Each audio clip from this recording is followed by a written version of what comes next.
The night sky over Baghdad glowed brighter than the sun.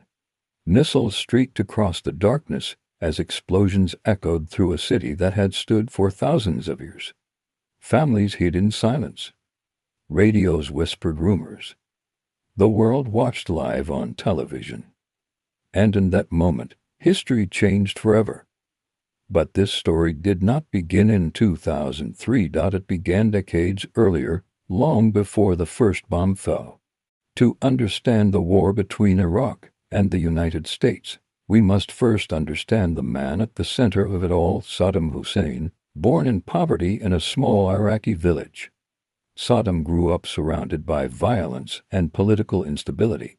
Iraq itself was young as a modern nation formed after the collapse of empires and shaped by foreign influence. Power struggles defined the country. Military coups became common. Trust was rare. By the late 20th century, Saddam rose through Iraq's political system with ruthless determination. In 1979, he became president, promising strength, unity, and national pride. Many Iraqis initially saw him as a stabilizer. He built roads, expanded education, and modernized infrastructure using oil wealth. Baghdad became one of the most developed cities in the region, but power came at a cost. Opposition disappeared. Fear became part of daily life. And Iraq soon entered a devastating war with Iran that lasted 8 brutal years, leaving hundreds of thousands dead and the country deeply in debt. Seeking strength and resources, Saddam made a decision that would change everything. In 1990, Iraq invaded Kuwait. The world reacted instantly. The United States formed a massive international coalition. Within months, Operation Desert Storm began. Advanced American technology overwhelmed Iraqi forces, pushing them out of Kuwait with incredible speed. But Saddam remained in power. Sanctions followed. Iraq's economy collapsed. Ordinary civilians suffered shortages of food, medicine, and basic necessities. Throughout the 1990s, tensions between Iraq and the United States never truly disappeared. Inspections searched for weapons of mass destruction. Accusations and denials filled global headlines. And then came September 11, 2001. The attacks on the United States changed American foreign policy overnight. Fear turned into urgency. Security became the nation's highest priority. American leaders argued that dangerous weapons in hostile hands could not be tolerated. Iraq became the focus. The claim was simple and terrifying. Iraq possessed weapons of mass destruction that threatened the world.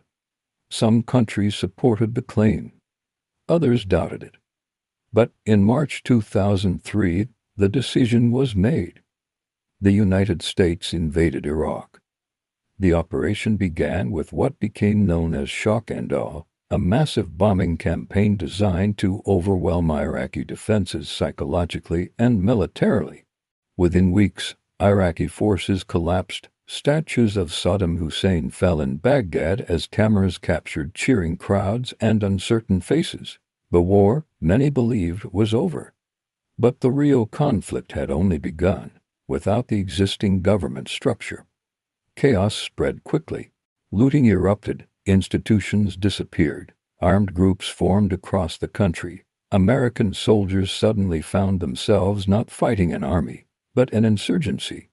Roadside bombs appeared without warning. Cities became battlegrounds. Every street corner carried danger. For American troops, the enemy was often invisible. For Iraqi civilians, survival became unpredictable. Families navigated checkpoints, curfews, and violence that could erupt at any moment. Sectarian tensions intensified between Sunni and Shia communities, leading to internal conflict that turned neighborhoods into divided territories. The war transformed from invasion to occupation, and then into something even more complex, a struggle to rebuild a nation while fighting a growing insurgency. Years passed. Thousands of American soldiers lost their lives. Hundreds of thousands of Iraqis were killed or displaced. Cities like Fallujah became symbols of intense urban warfare. Meanwhile, the search for weapons of mass destruction produced a shocking conclusion. None were found. Around the world, debates intensified. Was the war justified? Could it have been avoided? What were the long-term consequences inside Iraq? New political systems struggled to take root. Elections were held. But stability remained fragile. Extremist groups exploited the chaos. One of them would later evolve into ISIS, creating another global crisis years after the initial invasion. The war's effects spread far beyond Iraq. It reshaped alliances, changed global perceptions of American power, and influenced how future conflicts would be viewed. For many Americans, the war became a lesson about the limits of military strength. Winning battles did not always mean winning peace. For Iraqis, the war became a defining chapter of national trauma and transformation. A generation grew up knowing nothing but conflict. Children who once hid from bombs became adults rebuilding their country piece by piece. By 2011, most U.S. combat forces withdrew from Iraq. But the story did not end there. The political, economic, and social consequences continued shaping the region. Today, Iraq still carries scars from the conflict, yet also shows resilience. Markets reopened. Universities filled again. Life slowly returned to streets once defined by war. The Iraq War remains one of the most debated conflicts in modern history. Some see it as a necessary action, driven by fear after terrorism. Others see it as a tragic mistake built on flawed intelligence. But beyond politics and strategy lies a deeper truth. War is never just about nations.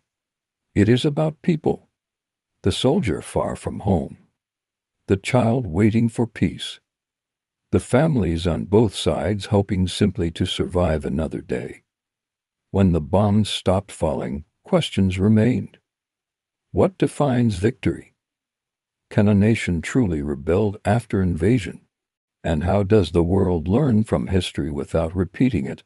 The war between Iraq and the United States was not just a military confrontation. It was a turning point that reshaped the 21st century. Its echoes still influence global decisions today, and perhaps the greatest lesson is this: power can start a war, but only understanding can prevent the next one. Because history does not end when the fighting stops. It lives on in memory, in nations, and in the choices humanity makes next.